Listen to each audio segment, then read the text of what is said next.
เลขมันออกเนาะ479โอ้ก็จะเอาสูตรที่มันให้เลขตัวหนึ่งมาอยู่นั่นสิแล้วเลย1 กับ 4หนึ่งรับขาดก็เลือก4นั่นล่ะแต่ไปติดเลข3มาถือจ่อยซื้อ3 4 9มันชนกันนึกว่ามันสิมาเลข3บ่มาอืมมื้อนี้ก็สิขอนำเสนอ2 สูตรเนาะเสียงดังบ่เนาะเว้าก็เสียงบ่ดังเลขบ่ถือเอ้าโอ้หนักเด้อแซ่บเอาแซ่บเด็ดหนักหนักมื้อฟังคำเตือนก่อนคำเตือนการนำเสนอของทางช่องเป็นการคาดคะเนและเป็นสถิติของตัวเลขของความน่าจะเป็นเท่านั้นและเป็นแนวทางในการเลือกซื้อสลากกินแบ่งรัฐบาลและไม่สนับสนุนการเล่นการพนันการกระทำผิดกฎหมายทุกชนิดท่านผู้ชมโปรดใช้วิจารณญาณในการนำตัวเลขไปใช้อย่างระมัดระวังขอให้พรทุกท่านโชคดีจากช่องจอสตาร์มูเดือดหวยฟรีซื้อยาวซื้ออาจารย์ซื้อยาวอยู่อย่ามันซ้ำมูนะขอบคุณครับ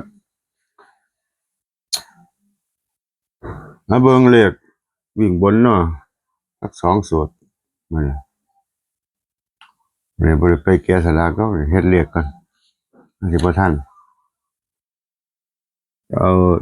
สูตรใดที่มันเข้าก็มันก็มีหลุดหลายสูตรอยู่มีสูตรหนึ่งเดินดีๆเต็มหน้ากระดาษงวดบางหันให้8 กับ 5บ่มาพอสูตรมีเข้ามีหลุดเด้อสูตรก็ได้อืมแต่ก็เบิ่งหลายอย่างอยู่ตอนแรกก็ฟัน7 4 9เอาไปมาได้3 4 9บ่เข้าได้โตดจังไข่เนาะบ่เข้าข้างบนก็ไปมา6 3โอ้ยเก่าบ่มักแล้วแต่คนมักเฮาโชควาสนาไผว่าวาสนามันเอามาเบิ่งสูตรนี่ที่มันเข้าอยู่คิดว่าน่าสิเดินอยู่บ่ได้ปิดดอกมื้อนี้ธรรมดาปิดไว้นะให้เบิ่งชัดๆเลยผู้ใดอยากให้กำลังใจอาจารย์ก็กดไลค์ให้เด้อสิมีแรงเขียนแหน่สิเขียนเอาสูตรนี้ก็บวกกันง่ายๆเนาะมีหลักร้อยบวกกัน3 เที่ยหลักหน่วยบนหลัก10ล่างหลักหน่วยล่างบวก3คงที่แต่สิเป็นเลขวิ่ง2 ตัวมาตัวหนึ่งนะบวกให้เบิ่งงวดแรกกัน6 38บวก2เป็น9แล้ว7 34บวก3มันก็ได้37สูตรนี้มันสิมีบวกอิหยังบวก3เนาะบวก3ได้7 กับ 0งวดแรกได้7 กับ 0เลขออก0 7 7มา2 ตัวเลยคิดว่าเข้าดีสูตรใดที่มันเข้าถือว่าเป็นสูตรเนาะอันบ่สูตรก็เอาถิ่มคิดคนใหม่มันเป็นเลขสถิติดีก็เอามานำเสนอให้ FC เบิ่งมีไผถือเด้อเนาะอาจารย์ก็ตุ้ยบวกกันได้7 กับ 0งวดนี้มาตัวเดียวมา3 8 7แต่7ก็มาหลักหน่วยเนาะต่อมาเลขออก3 8 7บวกกันได้7 กับ 0อ้อมา2 ตัวเลยบัดนี้เลขออก7 7 0แบบวาดรูปเด้อมันสิซ่านะอ่าบวกกันได้8 กับ 1มา2 ตัวเลยนี่เลขออก1 8 4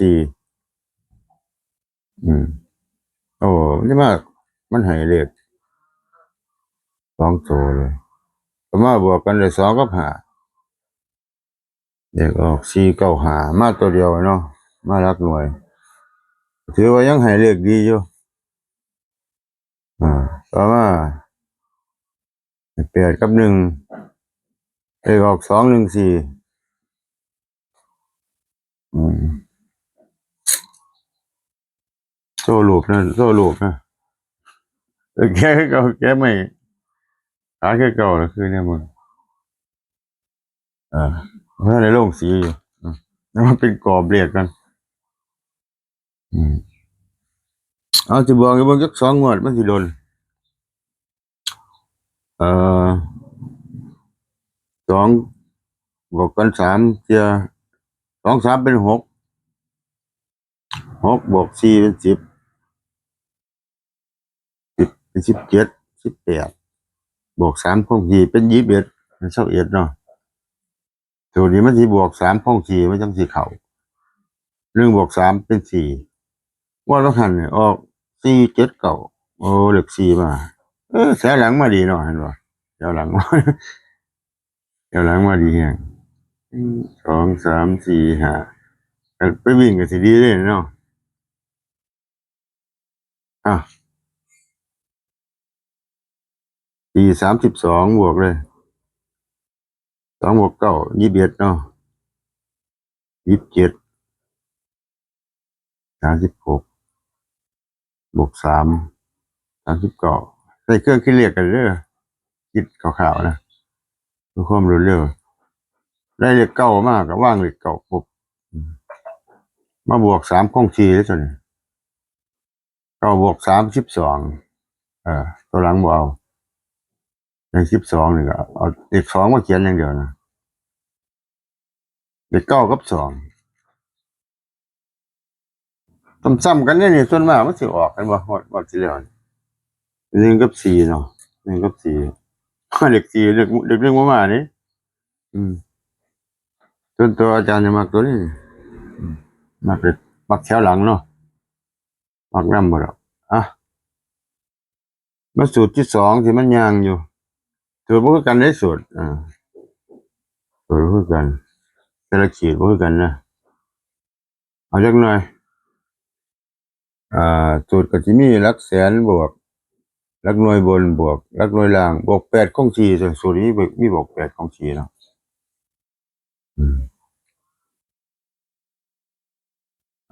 แบบดันรูปเลยบวกให้เบิ่ง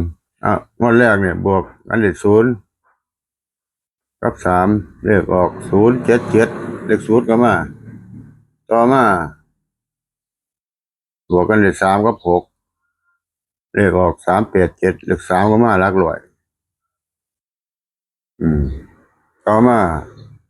เลขออก7 7 0เอ้ยเดี๋ยว3 8 7บวกกันเลข4กับ7เลขออก7 7 0เลข7ก็มาหลักร้อยต่อมา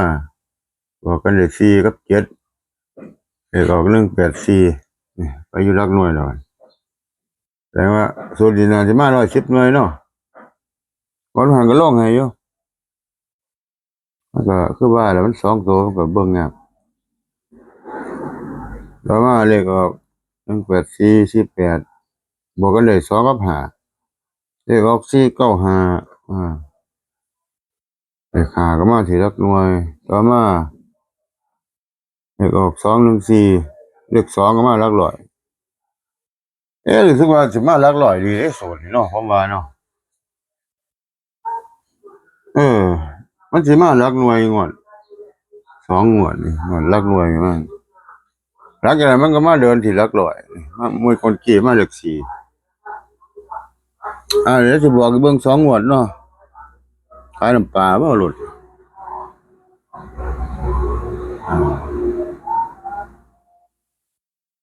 บอกแสน6บวก2เป็น8 8 บวก 4เป็น2 2 บวก 1เป็น3 3 บวก 8คง4เด้อสูตรนี้ได้1กับ4งวดว่าหั่นได้1กับ4อาจารย์ก็มัก4F4ก็ปิดหน้าเลยเพราะว่าเลขเฮ็ดก็เบิ่งบ่ออกกันบ่มีไผฮู้ว่าเลขออกหยังงวดที่มานี่งวดวันที่16เนาะสิบวกให้เบิ่ง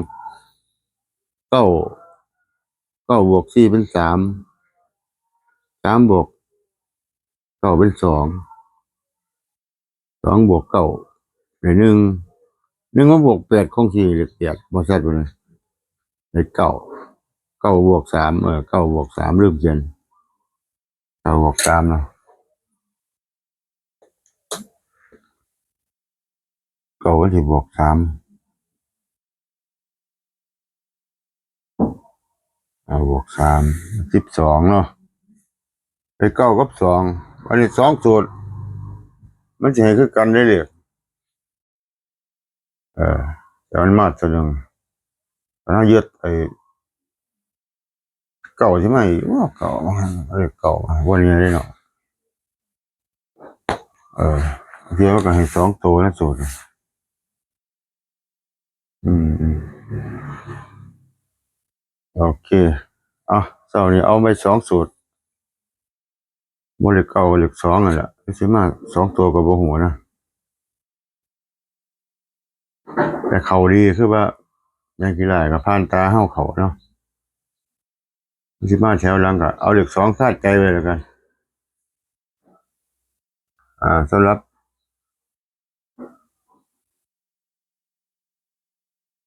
นี่คลิปนี่ให้เหล็กสองเลยมันหันเละเลยเอาเลยอืมอาจจะเป็นเหล็กสองอยู่สำหรับคลิปนี้ก็ขอบคุณหลายที่รับชมเด้อ